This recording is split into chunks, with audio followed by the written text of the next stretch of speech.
오늘 아침에 어떤 커피 드셨어요? 어떤 옷 입을지 선택하셨죠?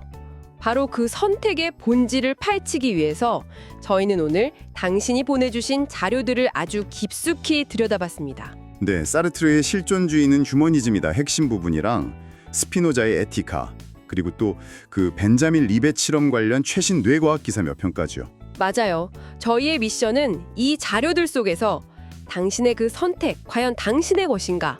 이 아주 오래되고도 첨예한 질문에 대한 가장 날카로운 통찰들을 뽑아내서 당신에게 전달해드리는 겁니다. 오늘 이 시간에는 정말 역사상 가장 위대한 두 지성이 이 문제를 두고 정면으로 충돌합니다. 한 명은 인간은 자유롭도록 저주받았다고 선언한 20세기 실존주의의 거장 장폴 사르트르. 그리고 다른 한 명은 그로부터 300년도 더 전에 자유의지는 환상에 불과하다고 일축했던 17세기 합리주의 철학자 바르흐 스피노자죠. 아, 정말 생각만 해도 흥미진진한 대결이네요. 그렇죠. 두 사람의 생각은 정말 시작 전부터가 완전히 달라요. 그럼 사르트르부터 시작해볼까요?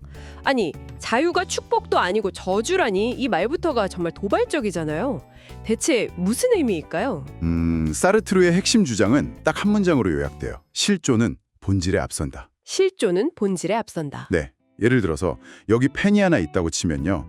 이 펜은 글을 쓴다는 목적, 그러니까 본질이 먼저 정해진 뒤에 만들어지잖아요. 아, 그렇죠. 누군가 이런 펜을 만들어야지 하고 설계를 한 거니까 설계도가 먼저네요. 맞아요. 하지만 인간은 정반대라는 겁니다.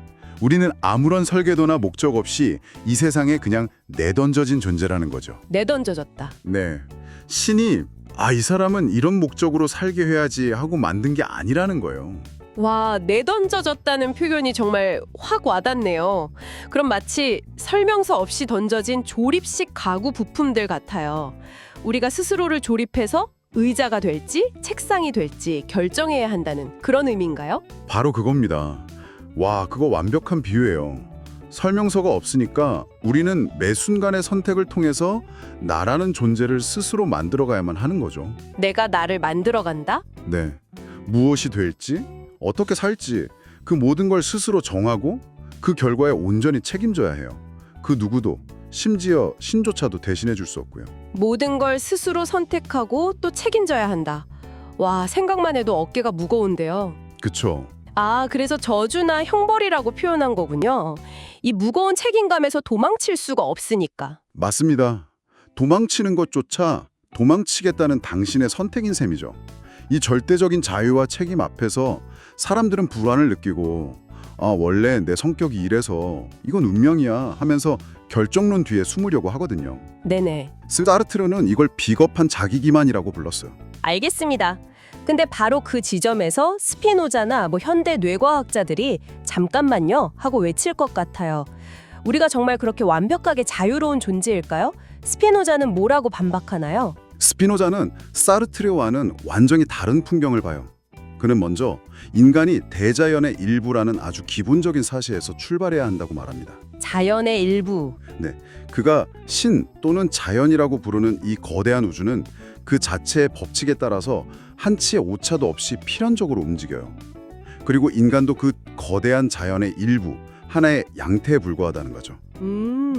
우리가 자연의 일부라는 건 알겠는데 그게 어떻게 자유의지가 없다는 결론으로 바로 이어지는 거죠? 여기서 그 유명한 던져진 돌 비유가 등장해요. 아, 그 비유요? 네, 만약 공중에 던져진 돌멩이에게 의식이 있다면 그 돌은 뭐라고 생각할까요? 글쎄요. 날고 있다고 생각하지 않을까요? 그렇죠. 심지어 내가 지금 날고 싶어서 내 의지로 날아가고 있어 라고 생각할 거라는 거예요. 재밌는 상상이네요. 하지만 실제로는 아닌데. 당연히 아니죠. 실제로는 누군가 던진 힘, 중력, 공기 저항 같은 외부 원인들에 의해서 정해진 궤도를 날아갈 뿐이잖아요. 네. 스피노자는 우리 인간도 똑같다고 봤어요. 우리가 자유롭다고 느끼는 건 우리 행동을 일으키는 진짜 원인들, 예를 들면 내 유전자, 어린 시절의 경험, 방금 마신 커피의 카페인 농도 같은 수많은 원인들을 우리가 다 알지 못하기 때문에 그 무지 때문에 생기는 착각이라는 겁니다. 와, 이건 정말 충격적인데요? 그럼 오늘 아침 제가 이 셔츠를 입어야겠다고 생각한 그 순간이 사실은 제 뇌가 이미 몇 초 전에 내린 결정을 그냥 통보받은 것에 불과할 수도 있다는 거잖아요. 바로 그 지점에서 현대 뇌과학이 등장하면서 이 논쟁이 완전히 새로운 국면으로 접어들게 됩니다. 보내주신 자료에도 있던 1980년대 벤자민 리벡 교수의 실험이 아주 대표적이죠. 네, 저도 그 부분 아주 흥미롭게 읽었어요. 피실험자한테 아무 때나 원할 때 손목을 움직이라고 하고 뇌파를 측정했더니 정작 본인이 움직여야겠다고 의식적으로 마음 먹기 약 0.35초 전에 뇌에서 이미 준비 전이라는 무의식적인 신호가 먼저 발생했다는 거잖아요. 그게 시작이었어요. 근데 2008년에 독일 막스 플랑크 연구소에서는 한 걸음 더 나아갔거든요. fMRI라는 장비로 뇌를 촬영했더니 피실험자가 왼쪽 버튼을 누를지 오른쪽 버튼을 누를지 의식적으로 결정하기 무려 7초에서 10초 전에 뇌 활동 패턴만 보고도 그 선택을 예측할 수 있었어요. 네, 7초에서 10초 전이요. 네, 60% 확률로요. 와, 이건 거의 뭐 미래 예측 수준인데요. 스피노자가 이 실험 결과를 봤다면 거봐, 내 말이 맞지? 과학이 300년 만에 나를 증명해 주는군 하면서 미소 짓지 않았을까요? 아마 틀림없이 그랬을 겁니다. 이 관점에서 보면 우리의 의지는 결정을 내리는 선장이 아니에요. 선장이 아니면 뭔가요? 이미 선장, 그러니까 뇌의 무의식이 항로를 정해서 출항한 배 위에서 뒤늦게 항해 일지를 쓰는 서기관 같은 거죠. 우리의 위대한 의지로 이쪽으로 가기로 결정했다. 이렇게 기록하고 합리화하는 역할일 뿐이라는 거예요. 뇌가 모든 걸 결정한다니. 사르트르 입장에서는 정말 기가 막힐 노릇이겠는데요. 그는 분명히 그 실험은 틀렸다. 혹은 당신들은 핵심을 놓치고 있다고 주장했을 것 같아요. 물론이죠. 어떤 반박이 가능할까요? 사르트르라면 아마 두 가지를 날카롭게 지적했을 거예요. 첫째는 리벳 교수 자신도 인정한 거부권, 영어로 비토 파워입니다. 거부권이요? 네, 뇌가 무의식적으로 자, 손목 움직여 하고 준비 신호를 보내더라도 우리의 의식이 마지막 0.1초 정도의 아주 짧은 순간에 안 돼! 라고 그 행동을 거부할 힘이 있다는 거예요. 아, 그러니까 뇌가 올린 제안을 최종 승인하거나 거부하는 결재권이 의식에 남아있다. 이런 거군요. 그렇죠. 사르트르는 이 자유로운 거부야말로 뇌의 자동 반응을 넘어서는 인간 자유의 증거라고 주장할 수 있어요. 그리고 두 번째 지적은 실험 자체의 한계예요. 실험의 한계요? 네. 손목 움직이기나 버튼 누르기 같은 단순하고 의미 없는 과제가 과연 당신이 배우자를 선택하거나 불의에 저항하기로 결심하는 것과 같은 진짜 실존적 선택과 같을 수 있냐는 거죠. 아, 확실히 일리가 있네요. 제 인생을 바꾼 그런 선택들이 단순히 버튼 누르기처럼 무의식적인 뇌신호의 결과였다고 생각하고 싶지는 않으니까요. 하지만 스피노자는 여기서 다시 차분하게 반문할 거예요. 그 거부 행위 역시 또 다른 뇌의 무의식적 과정이 나온 결과일 뿐이라면요 하고요. 그리고 결정이 아무리 복잡해진들 그것이 뇌라는 물리적 기관의 인과 법칙에서 어떻게 벗어날 수 있겠습니까? 결국 그 위대한 실존적 선택이라는 것도 당신의 유전자, 경험, 환경, 그 순간의 호르몬 상태 같은 셀 수 없이 많은 원인들이 얽혀서 만들어낸 필연적 결과일 뿐이라고 말하겠죠. 자, 그럼 이 논쟁이 가장 첨예하게 부딪히는 지점으로 가보죠. 바로 책임의 문제입니다. 네, 아주 중요하죠. 만약 스피노자의 말이 맞아서 모든 게 결정되어 있다면 칭찬이나 비난이 무슨 의미가 있을까요? 흉악범죄를 저지른 사람에게 책임을 물을 수도 없게 되는 거 아닌가요? 제 뇌가 시켰습니다라고 하면 할 말이 없잖아요. 바로 그 지점이 사르트르가 결정론을 가장 끔찍하게 여긴 이유예요.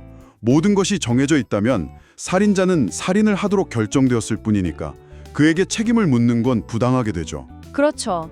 사르트르는 정반대로 말해요.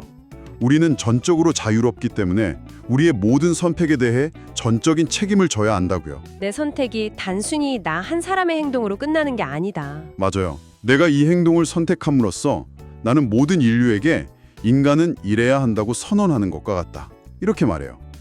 정말 무거운 책임감이죠. 와... 이 책임의 무게를 피하기 위해서 운명이나 본성 탓을 하는 건 비겁한 자기 기만일 뿐이라는 겁니다. 듣기만 해도 압도적이네요. 그렇다면 스피노자는 이 책임의 문제를 어떻게 해결할까요?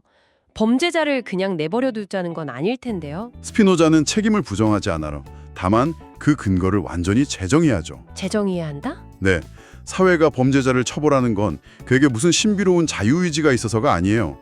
독사가 사람을 물었을 때 우리가 그 뱀이 사악해서가 아니라 공동체의 안전을 위해서 그 위험을 제거해야 하는 것과 같다는 겁니다. 처벌의 목적은 응보나 복수가 아니라 공동체 보존과 교화를 위한 필연적인 사회적 대응이라는 거죠. 그렇군요. 목적 자체가 다르네요. 그럼 스피노자가 생각하는 진정한 자유나 도덕은 뭔가요? 모든 게 정해져 있다면 그냥 체념하고 살라는 건가요? 아니요, 그 반대예요. 진정한 자유란 나를 지배하는 외부의 원인들을 이성으로 명확히 인식하고 이해함으로써 더 이상 그것들의 노예가 되지 않는 상태를 말해요. 노예가 되지 않는 상태? 네. 예를 들어 누군가의 말에 화가 치밀어 오를 때 그 원인이 나의 낮은 자존감이나 과거의 트라우마에 있다는 걸 이성적으로 깨닫는 순간 더 이상 그 분노에 휘둘리지 않게 되죠. 원인을 바꿀 순 없지만 원인을 이해함으로써 감정의 소용돌이에서 벗어나 마음의 평정을 찾는 것. 그것이 스피노자가 말하는 최고의 자유이자 행복이에요. 결국 두 철학자가 말하는 자유라는 단어의 의미가 완전히 달랐군요. 사르트르에게 자유는 선택의 가능성이었고 스피노자에게 자유는 필연성에 대한 이해였네요. 정확합니다. 사르트르의 눈에 스피노자의 자유는 감옥벽이 얼마나 단단한지 깨닫고 그 안에서 평화를 찾는 체념의 평화에 불과할 거예요. 체념의 평화. 사르트르가 말하는 자유는 그 벽을 부수고 탈출하는 자유죠. 그는 나치 강제 수용소의 예를 들어요. 똑같이 굶주리고 맞는 절망적인 제약 속에서도 어떤 이는 동료를 밀고 하고 살아남았고 어떤 이는 마지막 빵 한 조각을 나누면서 끝까지 인간의 존엄을 지켰어요. 정말 강력한 예시네요. 뇌가 받는 고통의 신호는 같았겠지만 그 신호를 어떻게 해석하고 행동할지 선택하는 것은 달랐다는 거군요. 바로 그거죠. 이것이야말로 인간이 단순한 기계가 아니라는 증거라는 거고요. 하지만 스피노자라면 네, 스피노자라면 그 마지막 순간의 숭고한 선택마저도 그들이 평생 살아온 모든 삶, 그들이 형성해온 기질과 가치관, 그 순간의 공포와 희망 같은 복잡한 원인들이 얽혀 만들어낸 필연적인 결과일 수 있다고 말할 거예요. 그리고 안드레아 라바자 교수의 연구처럼 최신 신경과학이 점점 더 자신의 편을 들어주고 있다고 덧붙이겠죠. 결국 자유의지에 대한 우리의 강렬한 믿음은 우리가 모든 원인을 알지 못하는 그 무지에서 비롯된 아름답고도 강력한 착각일지도 모른다고요. 오늘 두 철학자의 대립을 통해 우리는 자유라는 단어에 담긴 두 개의 완전히 다른 세계관을 엿봤습니다. 사르트르에게 자유는 정해진 길 없는 황무지에서 스스로 길을 만들어야 하는 고독하고 위대한 투쟁이었고요. 반면에 스피노자에게 자유는 나를 지배하는 거대한 법칙을 깨닫고 그 안에서 평화를 찾는 이성적 깨달음이었죠. 그리고 당신이 보내주신 자료들을 종합해 볼 때 21세기 뇌과학은 지금까지는 스피노자의 손을 조심스럽게 들어주는 것처럼 보여요. 네, 그런 경향이 있죠. 하지만 당신에게 마지막 질문을 던져봅니다. 설령 언젠가 자유의지가 환상이라는 게 과학적으로 완벽히 증명된다 해도 우리는 그 사실을 받아들이고 살아갈 수 있을까요? 아니면 우리 인간에게는 그 환상이 생존에 꼭 필요한 것일까요? 당신의 삶을 이끄는 것은 과연 무엇입니까?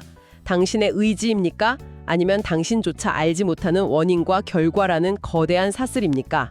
당신의 생각을 댓글로 자유롭게 나눠주세요. 이 지적 탐험이 즐거우셨다면 구독과 좋아요로 저희 초월 담록의 여정에 동참해 주시길 바랍니다. 감사합니다.